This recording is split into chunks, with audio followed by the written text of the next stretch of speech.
So let me just introduce Kuldeep. Kuldeep is on a advanced program with us, and he's part of a consulting operation company called ZS. And we started talking, and he asked me a few questions about spirituality, specifically about Indian or Hindu spirituality, as it's normally known as a Hindu-Buddhist spirituality.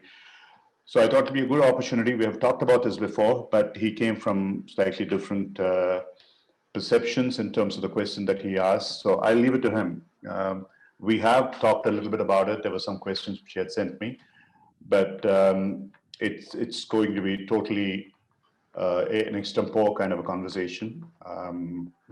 It can be completely quite different in terms of what he asked before and what he's going to ask now.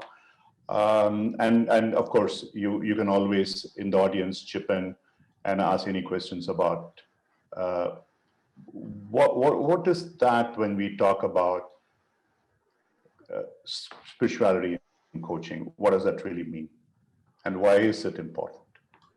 Over to you, Kuldeep. All yours. Thank you so much, Ram. And once again, thank you for agreeing to start this particular conversation. Diving right into it, Ram, and I'll just pick up from where we left last time. Now, you have a kind of a background in spirituality, and you have spent your time. You actually, been in an ashram for a few years, from what I recall. What is spirituality? Okay. Yeah, it's a good place to start, and then we can come into what is it that, or how is it that we apply spirituality in coaching. I mean, very often, most people sort of synonymously use the word religion and spirituality, which to my mind is not only wrong, and it's extremely dangerous. I think spirituality ended when the original founders of religions, who themselves were fantastic people, and they passed away. And after that, what took over was a bunch of people who really used it for their selfish purposes in whatever way, in whichever religion that you look at today, be it Christianity, Islam, Hinduism, whatever it is, the priesthood and others in whatever name, the churches and the mutts and the whatever that you call it. I think it's Lenin or Stalin or somebody who called religion as the opium of the people. I think he was being very flattering. It's far worse. Religion, the way that it is practiced today, I'm sure that's not the way it was intended, is fragmenting people into conflict. And it's about controlling people in fear and greed. And it's ritualistic, which is fanning the flames of all that about, which is your fear and greed. Today, the way that is being practiced in any country you take, including our own at this point in time, it's just breeding intolerance. It is just breeding conflict. It's just breeding, I don't know, maybe skirmishes, eventually leading into full-blown battles and wars, as it has been there. And I think every one of us who has studied any bit of history knows that more number of people in this world have been killed as a result of conflicts arising out of religion than for any other reason. This is absolutely borne out by historical facts and figures. Forget about the Spanish plagues, forget about the COVIDs now and whatever else it is, or wars which seemingly arose out of different things, but essentially had religion as the backdrop. So if you look at religion as something which is controlling, which is limiting, which is fragmenting, when we talk about spirituality, we are really looking at something which is enabling, empowering, opening us up, the freedom. And as a corollary, the way I would like to look at spirituality is the concept of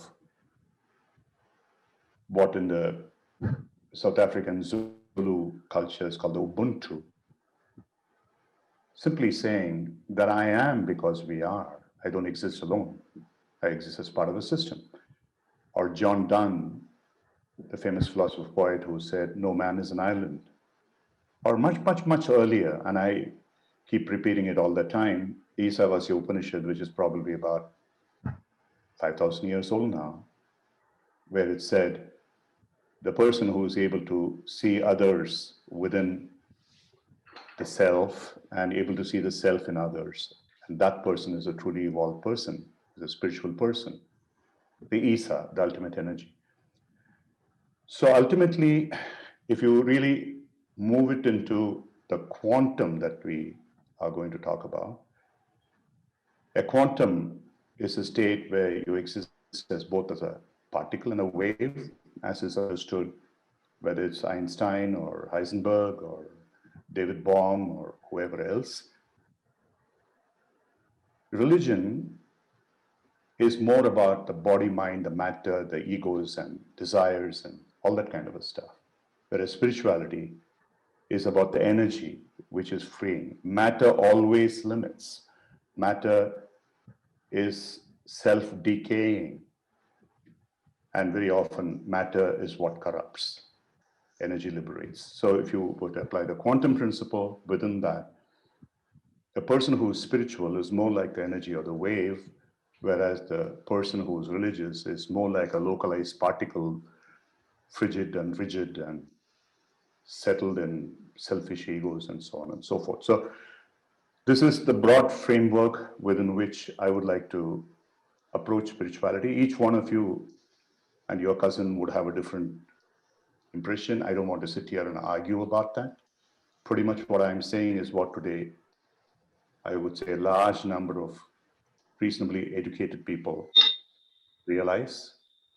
I'm not here denigrating the role of faith in what you might call a religion. But then that faith has to be about what was the purpose of that religion and the scripture. If Jesus talked about compassion and love, how many of those who profess to be Christians are today talking about compassion and love? Or if Hinduism, the Sanatana Dharma, as it was called, is about tolerance and openness, what is happening today, has it got anything to do with tolerance and openness in today's culture? So it's really a misrepresentation of what a religion once stood for and not adapting it to times and interpreting certain wordings and verses and sentences to sort of mean whatever that you want to mean, not for helping other people by destroying other people. That cannot be religion. And that's certainly not spirituality. So this is the basic difference that I would like to put up first. Ram, I would like to pick up a particular thing that you said in Sanatan Dharma or Hinduism per se. And it's a two-part question, so I'll ask the first part now and I'll use the second part later. Spirituality and ritualism, in a way, stand side by side. What place do rituals have in today's spirituality? I don't think spirituality need to have any rituals, Kuldeep. I think it's a completely wrong understanding. Religions prescribe rituals or certain tenets within religions prescribe rituals, and they were probably done for good reasons at a point in time. I don't disagree with that. But if times change, today, I think those rituals need to change. And so that is why in the Hindu concept, there are two sets of what I would call scriptural truths. One is called the Shruti, which is essentially, it means that which is heard. And in fact, that concept is even true in Islam, for instance, because it's something the Prophet heard or it came to him in some way. And that was a noble truth, transcending truth. And similarly in Hinduism, the Vedas, the Upanishads, and only these two, believe you me, not all kinds of nonsense today people are talking about as Shrutis. These are the only two which were recognized as the Shrutis, which were sensed, seen, realized, whatever. And these people who did that, they were called the rishis or the seers, and so on and so forth.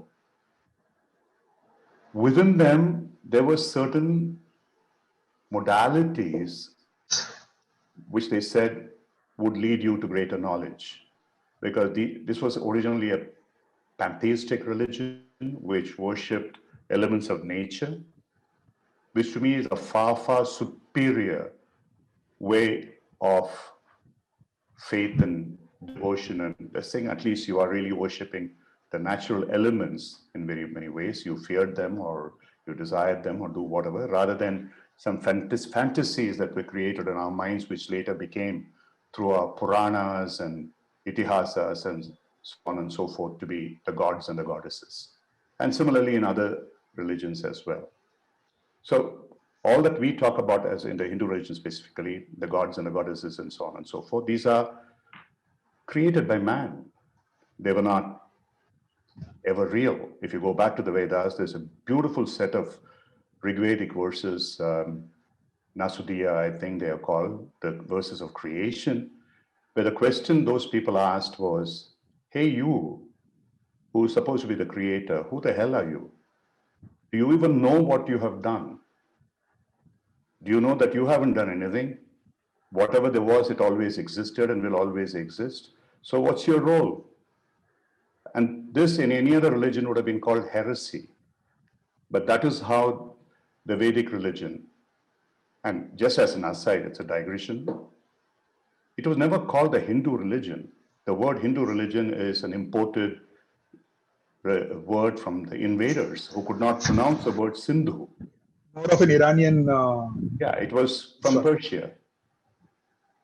And the word that originally that religion was the Sindhu, which meant the waters, which came from the Himalayas and then went into the sea. And it was the river Sindh, or what it's called today, or Indus as we have corrupted it. So the Sindh became Indus and Sindhu became Hindus and so on and so forth. So we are proud to call ourselves by a name that the invaders gave us, the colonizers gave us. And so we are extremely proud that we are a Hindu religion. The Vedic religion had nothing to do with the word Hinduism. It arose with a set of philosophies which did not talk about any religions. And even the Vedas themselves were actually expanded by the Upanishads. There used to be about 100 and whatever number, and now probably there are about 12 to 15 which are still available.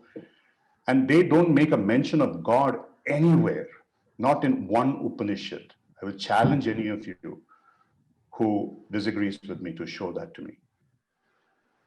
It's all about energy. There's only one Upanishad, the Kathopanishad, where the deity Yama is referred to, but in a context which has nothing to do about a god or goddess, the man who knows the truth, to whom a young lad, Nachiketa, he goes there and asks him, what's the meaning of life and death?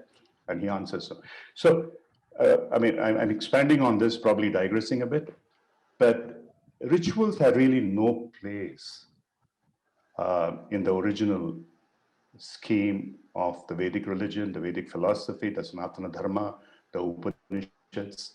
These were all created in later day kind of Puranas and Itihasas and various other kinds of things, where they were made binding because they wanted to control people. So you do a prayer, you convert it into a puja, you convert it into a yajna, you have these pandas sitting there asking for donations, and they invoke fear in you, and they invoke greed in you.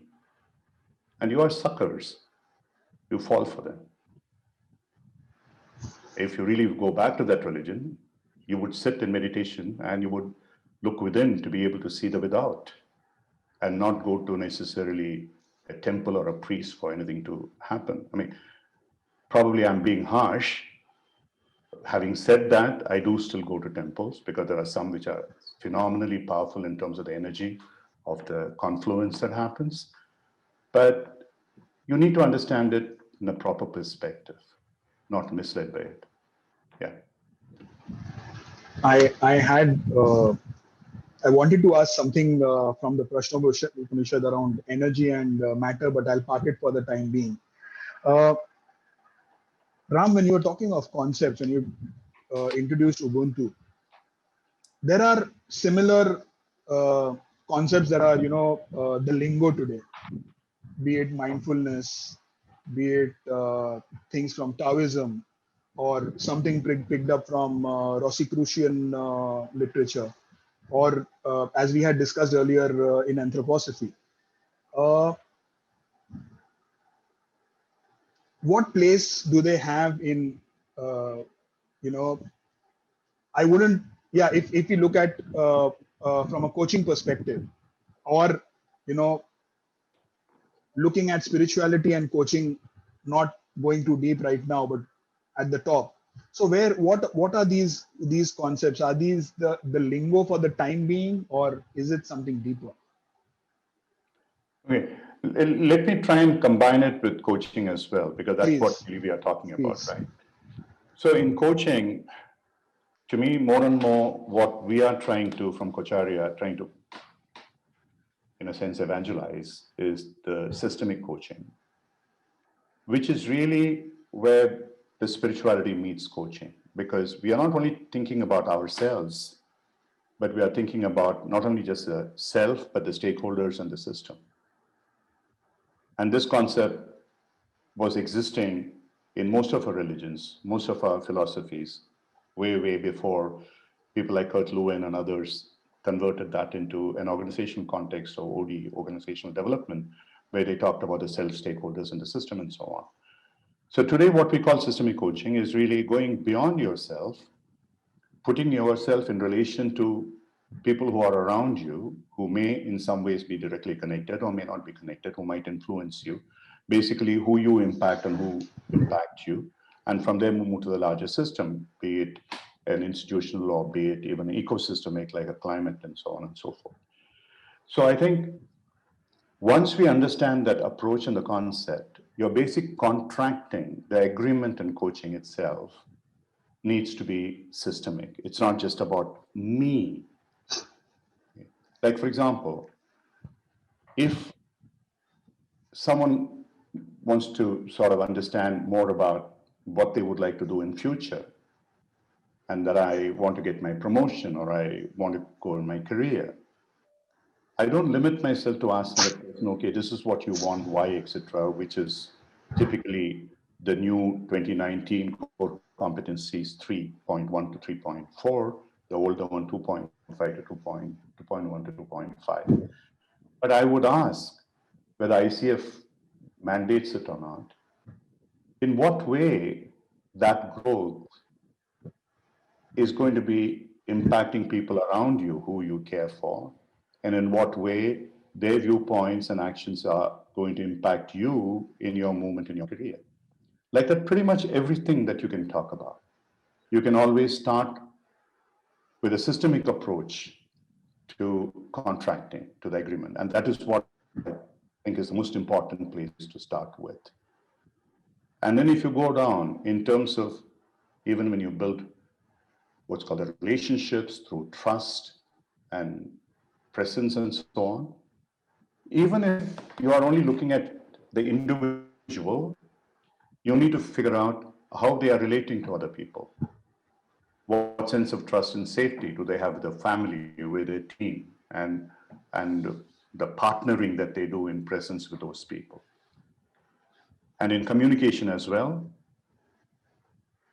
even that you want it or not, the client, when you inquire about, hey, what's going on in your mind? What is it that you're feeling? They're always going to answer you in relation to an experience that they have had with somebody else, one or more people. So it becomes systemic. It's just that you need to expand on that to understand more the perspective, not in a transactional sense, but in the sense of how these interactions affect them and affect their belief systems, affect their values, assumptions, and so on and so forth. And based on that, you create an awareness which is not just about their awareness and the sensory awareness. And this I would like to expand a little bit in a moment. And then move into an action which is about not only them, but also people around. So if you start looking at individual coaching itself in that sense and applying a systemic approach to coaching, then it's much easier when you want to really move from there into teamwork with multiple people. Because we know that how much you work with an individual, whether it's for behavior shifts or skill change, etc., that's going to be limited by the environment in which they work or they live. And I've seen multiple cases before I completely now became an evangelist for system, where how much I transform individuals in terms of what is called the individual one-on-one coaching, I found that they either regressed or resigned or whatever, 50% of them, because the system, the stakeholders did not support that. And it's not merely someone saying, oh, okay, the stakeholder-centered coaching where people support you and they give you feedback. No, it's very, very superficial. It's much deeper than that. Are you really taking care of what those stakeholders want? Only then they would support you.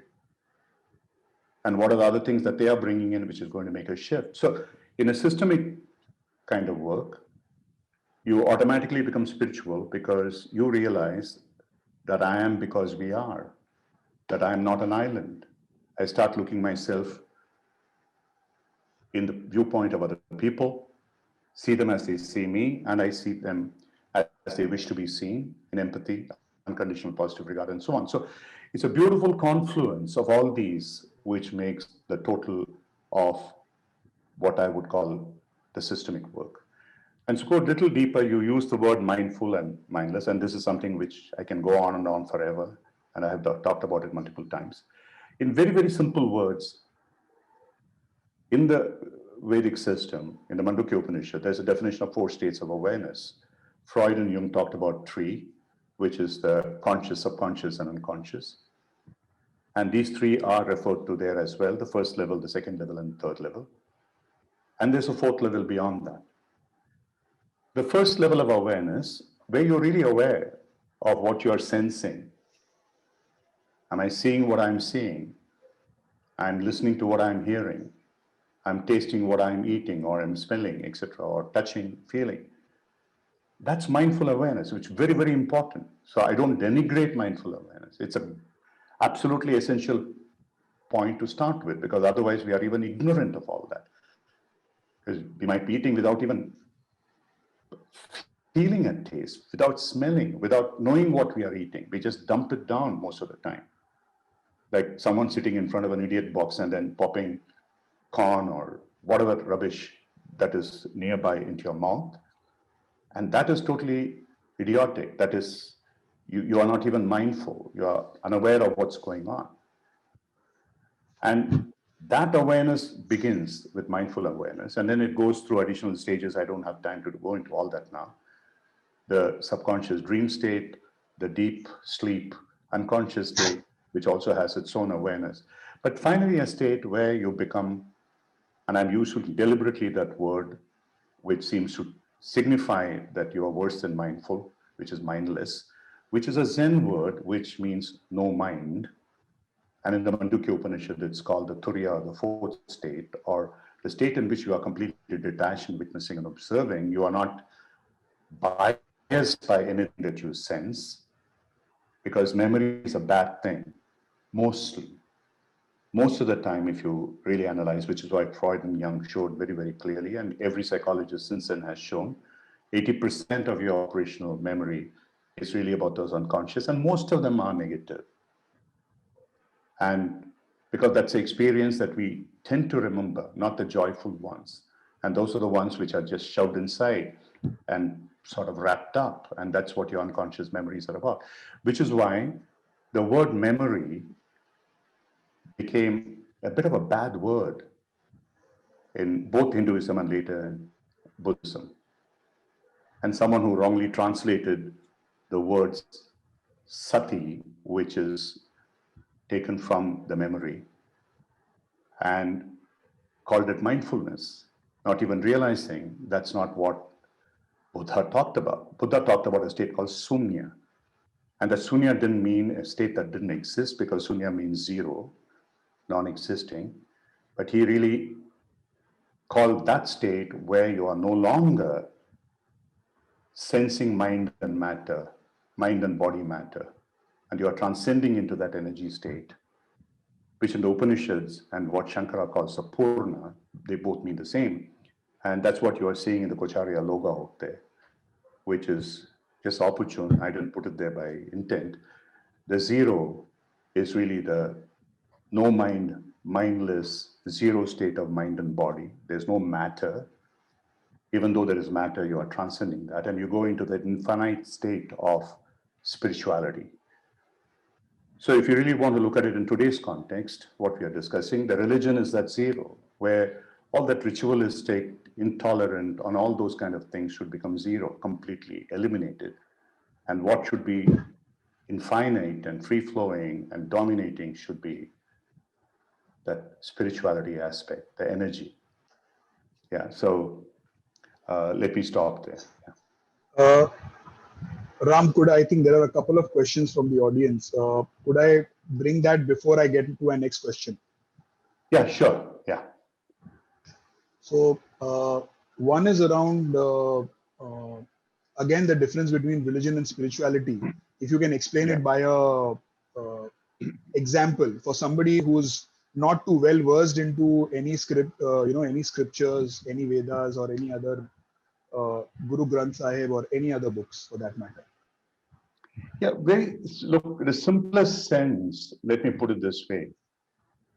And I'm talking about the way it is practiced today. Let's not go into the semantics of what it is,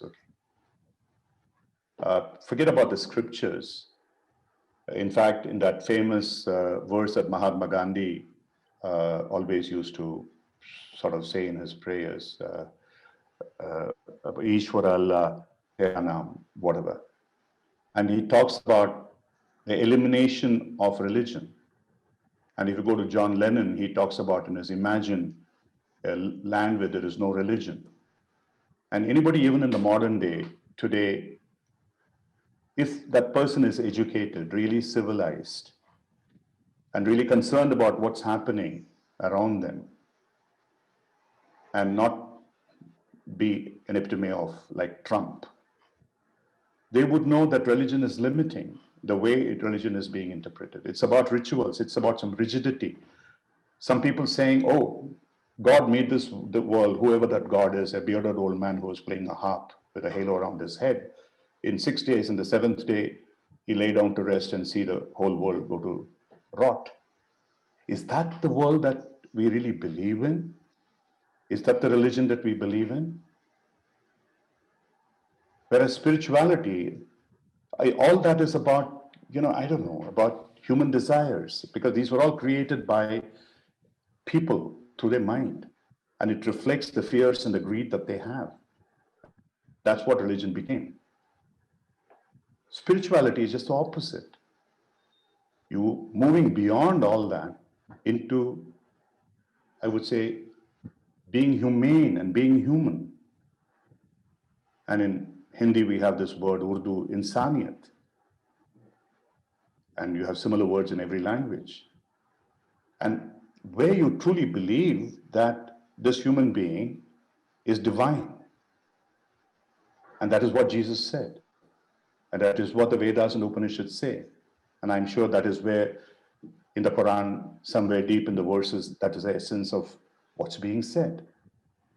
Spirituality is about divining the divinity within you, the energy within you, which then believes that we need to treat everybody else as equal, respectfully. So in a very, very simple sense, that is what it is. But then religion brings in the fragmentation, whether between one religion and another for manufactured causes. One believes cow sacred, another believes that pig is whatever, sinful. And then within that, you break down into the caste system, you break down into every goddamn thing that is imaginable, and you create conflict. So in very simple words, if somebody wants again to understand, simply put, religion is about fragmentation of your faith. Spirituality is about the integration of your faith, if that will make any difference to anyone. Beautifully put, Ram. Beautifully put. Thank you for that. Uh, Ram, coming back to my previous question, for lack of a better word, I'll use modalities. Yeah. Or we see a lot of the Kundalini or energy formations in somatic coaching. Similarly, a lot of what is spoken in mindfulness about being mindful is seen in something like Vipassana. So how can these modalities be brought into coaching? And now I'm purely speaking about Eastern modalities. No, whether it's East or West, let's not worry about it. Okay. Because if you really go into shamanism, which is Native Americans in North America, Canada, or US, and other places practice, and many of the tribals still practice because they are pantheists. They call them animals, but it doesn't mean they worship animals. It's even, they don't even understand, people who call them pagans animals, they don't even understand what they're talking about. They worship nature. They believe that there is life in every animal, every plant. If you can't kill a cow, then you can't kill a goat, you can't kill a chicken. Everything has life in it. So where the hell do you differentiate? Why do you differentiate? So, but coming back into this thing about modalities, whether somebody asked about this somatic and ontological and all that, it depends on the way that you use it. Again, if you make it limiting, the somatic is just about the body, what the experience is of the body you're about. Or the ontology is about whatever vaguely you think is about the being, which is a combination of maybe cognitive, emotional, and whatever else is happening. And you're going deep within to figure out what it is. My thing is, yes, sure, all those help, okay? Because very often the thoughts that we have, they do not necessarily reveal the truth to ourselves. Sometimes we may not be wanting to lie, but the way that the unconscious mind is deep within, we don't know what the heck is going on there. And so we say something, we feel this is what the other person wants to hear. And so we say what it is. So pretty much, I would say 50% of what we say is usually not necessarily true, especially in a deeply emotional kind of situation. So you go deeper, probing into that unconscious mind in many ways. One of them is through the emotions, because there's much less chances of emotions lying, less than that of cognition. And therefore, if you ask a person, okay, when you experience that, rather than telling me in words about what exactly you experienced, what is the emotion that you felt? Is it about fear? Is it about anxiety? Is it about stress? Is it about relationship, or whatever it may be? And even that, I wouldn't stop. I would go deeper, and I say, but this is something that you need to know how to do it. And I'm just giving an explanation. Is where do you sense it? Which part of your body? And maybe you have to take them through a simple example about, oh, the time when you were truly, truly afraid and you are scared of spiders, I know, but you saw that spider, and where did you feel that phobia or sort of disgust or fear? And invariably, someone who has experienced that would say, deep in my stomach, deep in my abdomen, that is where fear, disgust, and all come from, what is called swadhisthana in the chakra. And then when it's a little less, it's an anxiety, it's not that much serious, yeah, and it's stressing me out, you feel it in your navel, which is your manipuraka. And very often when I ask people, what is really stressing you out? Well, they will tell me this, that, whatever it is, the workload and this and that and all that kind of stuff. So where do you feel it? The person will say, hey, I'm feeling it in my heart region. It's not because of stress. It's because of relationship.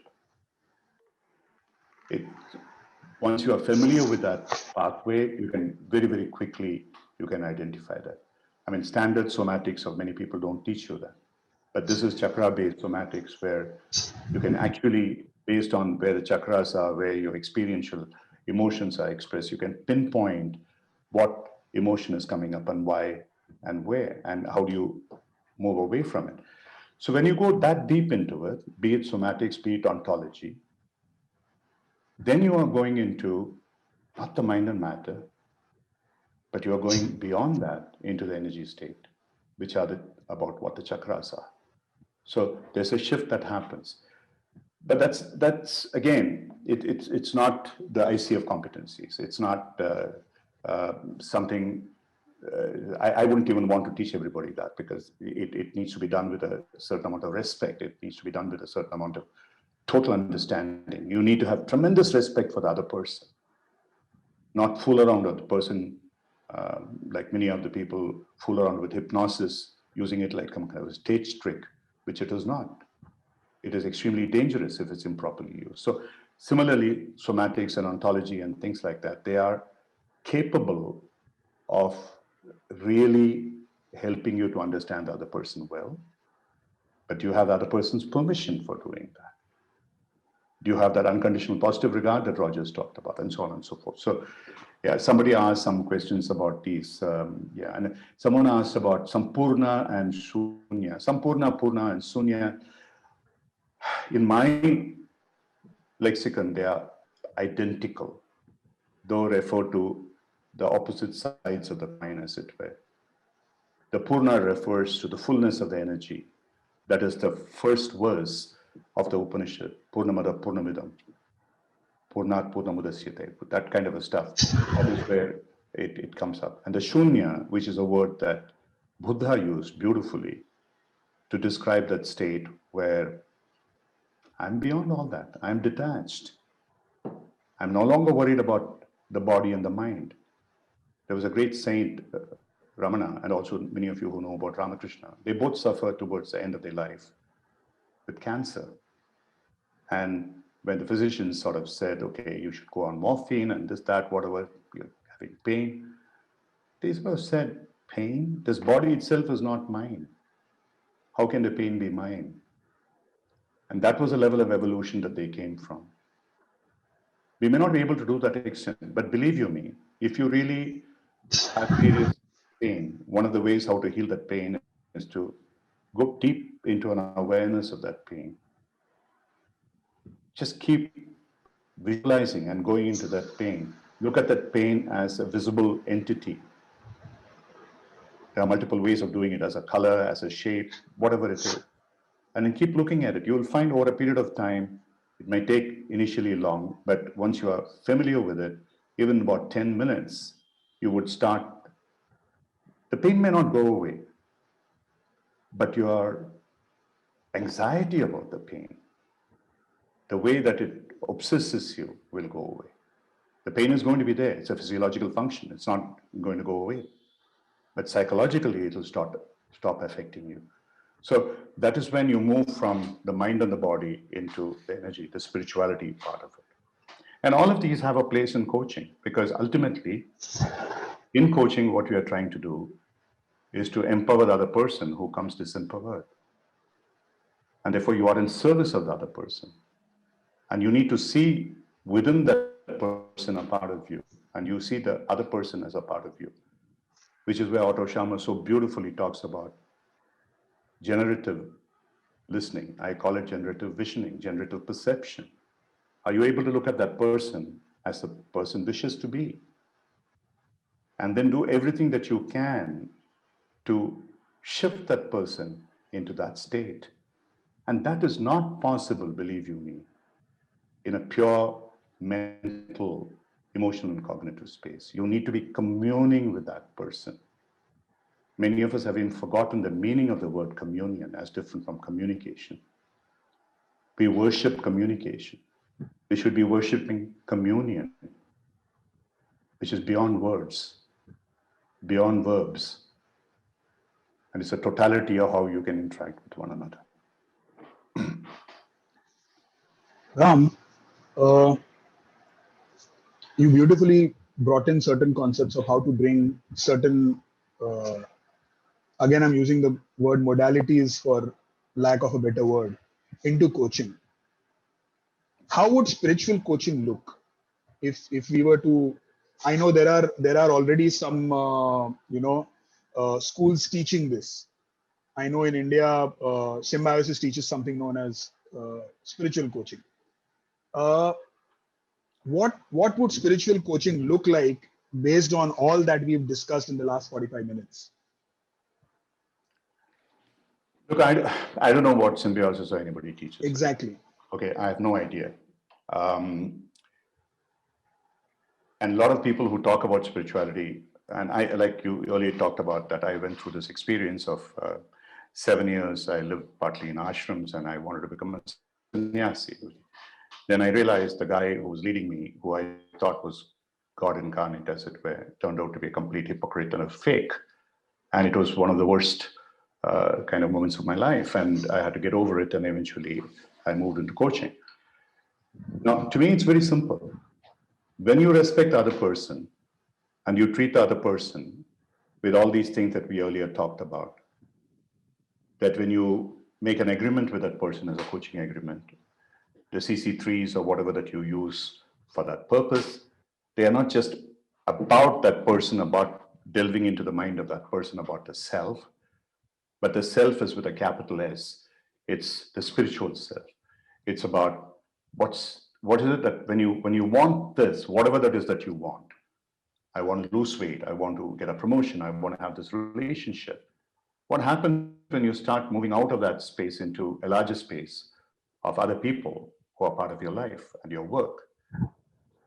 What is it that this outcome that you want, how is it going to affect them? How is it going to make their life different? And the same way, how do you, that impact of their behavior, how does that happen? And therefore, you start then looking for a meaning from a larger perspective, not just that individual perspective. And similarly, what are the challenges in a larger perspective, and so on. So if you continue that in terms of everything being in the systemic space, then to my mind, willy-nilly, you are entering into the spiritual space, according to my definition. Okay. If somebody else defines spiritual in a different sense, can you coach the spirit? I don't know. I'm not one of those fake gurus, okay? So I can't. I can coach you as you are in your relationship with a larger system and bring in that element of what you might call equivalent to the Ubuntu, that you are larger than yourself, or the Isavasya Upanishad, and all that kind of stuff. So bringing spirituality into coaching should be normal. It should not be something special. It's not a niche. So more and more, like for example, in my cohorts in Kocharya, I start with this question: what does the universe wish you to be at the end of this journey of about a year? Because the ACTP journey takes about 125 hours. So the first question is, what do you mean? What does the universe wish me to be? I can tell you what I want to be. No, I say, I don't want you to tell me what you want to be. I want you to think about it. And we start discussing that. That enters into this space that when the universe wishes you to be something, it's more than you. It's about people around you in the universe, people you interact with, people who interact with you. And therefore, what is the totality of that which is happening? And that makes it spiritual, and that makes it systemic. So that is what I would say. There's someone who's asked a very, very, very long question. How can I present to the business world as a business executive coach the conscious awareness, a higher dimension business degree? I don't know. I mean, look, I mean, I get this question all the time. Arjuna's Suli. First, you have to be convinced yourself. I mean, the question that you are asking is you are not convinced. So how are you going to convince anybody else? If you want to be really practicing something to do with meditation or spirituality or something, you should have that experience. It's experiential. It's not cognitive. I cannot teach you. You can only learn from me. So if somebody asks me, how can it be marketed? I'm not interested in marketing. The moment you talk about marketing it, forget it. You're no longer spiritual. That was not here, but she can tell you, we don't have OKRs and KPIs and all that nonsense. We just have a vision.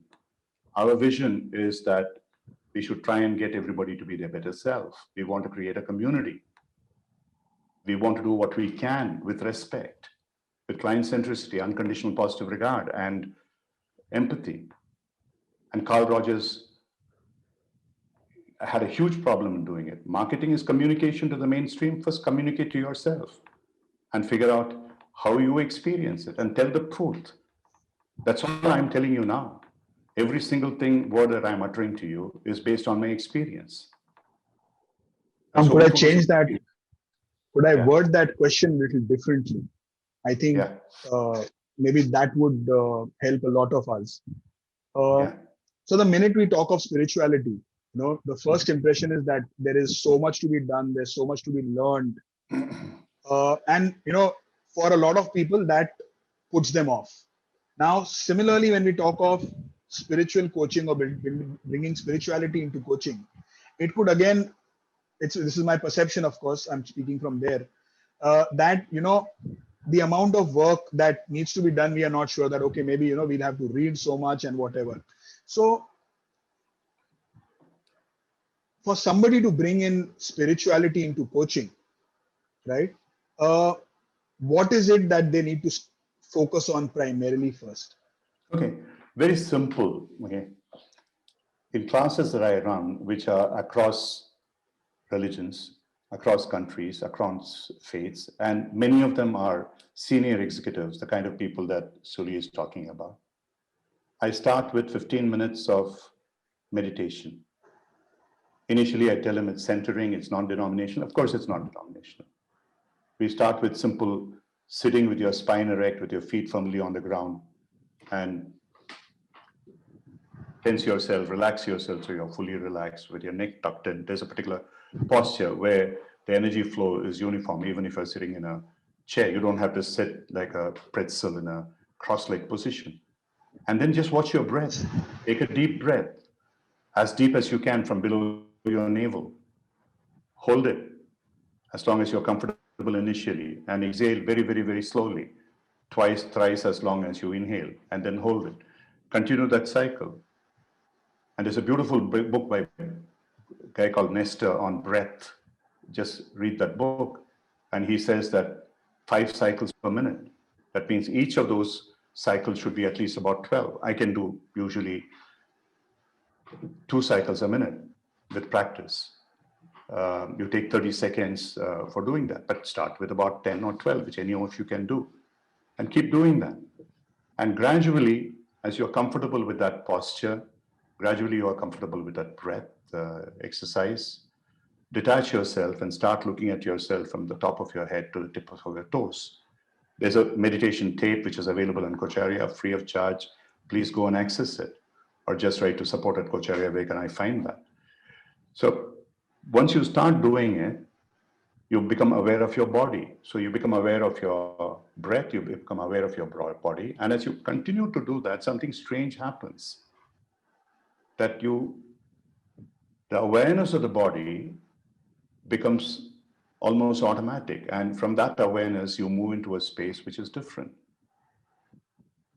And then it requires a little bit of guidance in terms of how do you understand that energy. So I usually do it by saying, okay, now you focus on the top of your head. And rather than just focusing on the top of the head, try and see if there is experience that something coming, that is you're experiencing.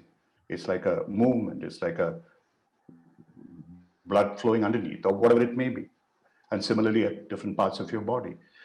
So if you do that for about 20 minutes, you enter into a completely different experience where you're actually experiencing something. I'm not bullshitting you. You know if I am, because that is what you would experience. And take it longer, as long as you can. And the Yoga Nidra process in the yoga and Vipassana that you talked about earlier, they are based on that. Because Vipassana, everybody thinks is mindfulness. It starts with mindfulness.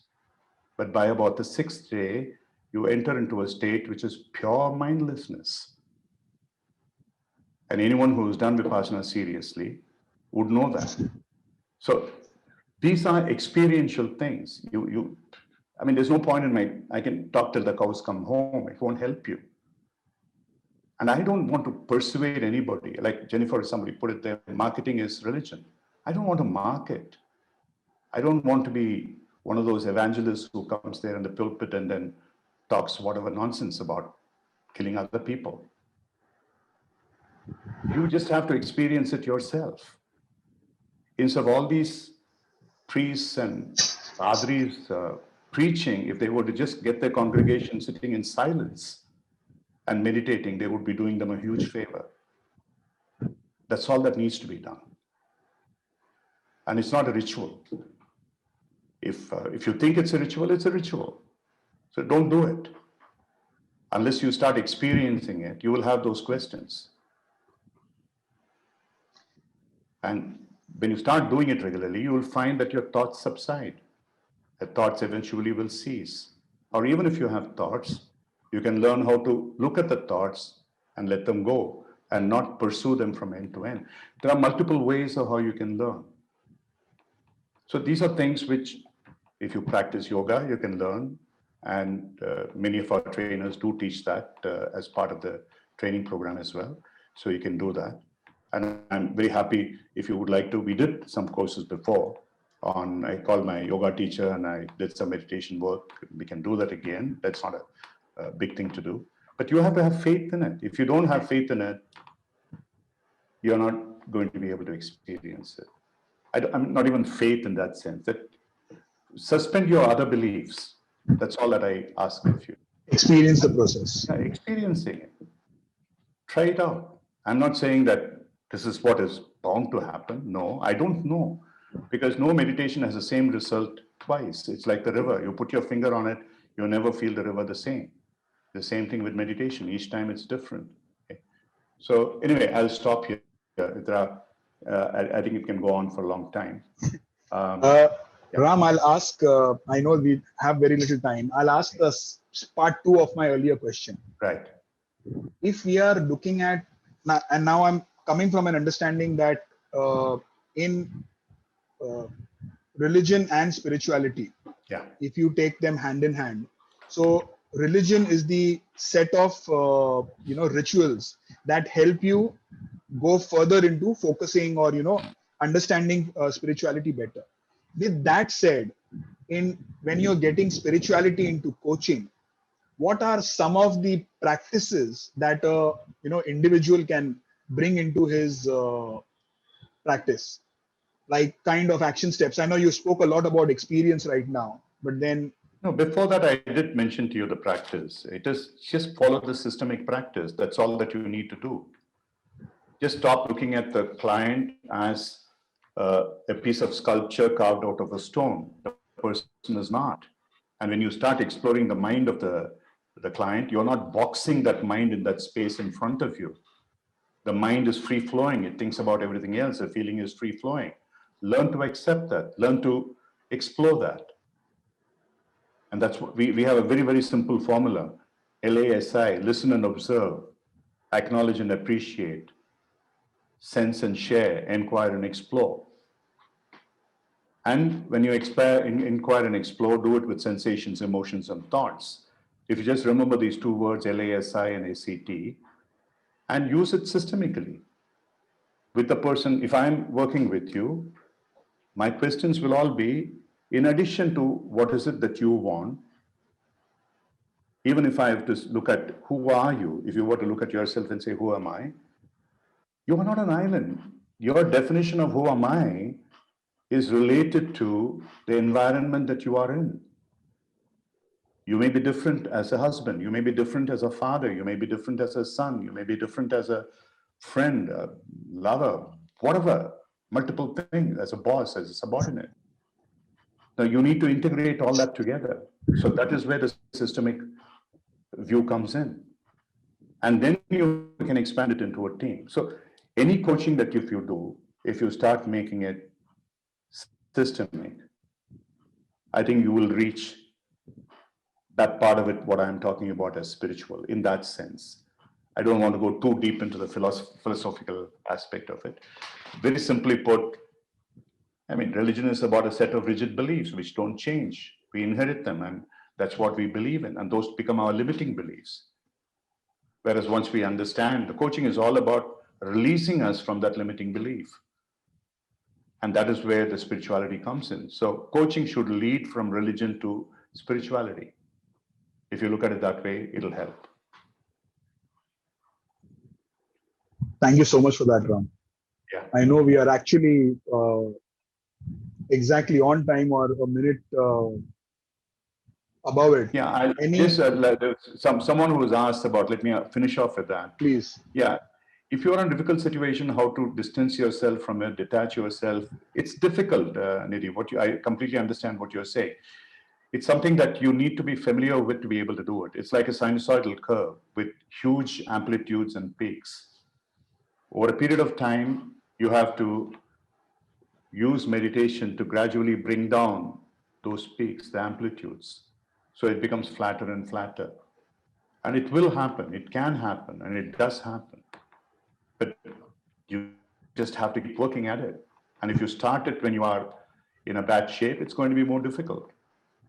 But if you are able to do it when you are a normally good state, balanced state, and gradually practice it this way, and it is certainly possible. I don't know how else to tell you this. This is my experience, and I have worked with people to make that happen. I'm sure it'll happen for you. There's no question about it. Okay. Thanks.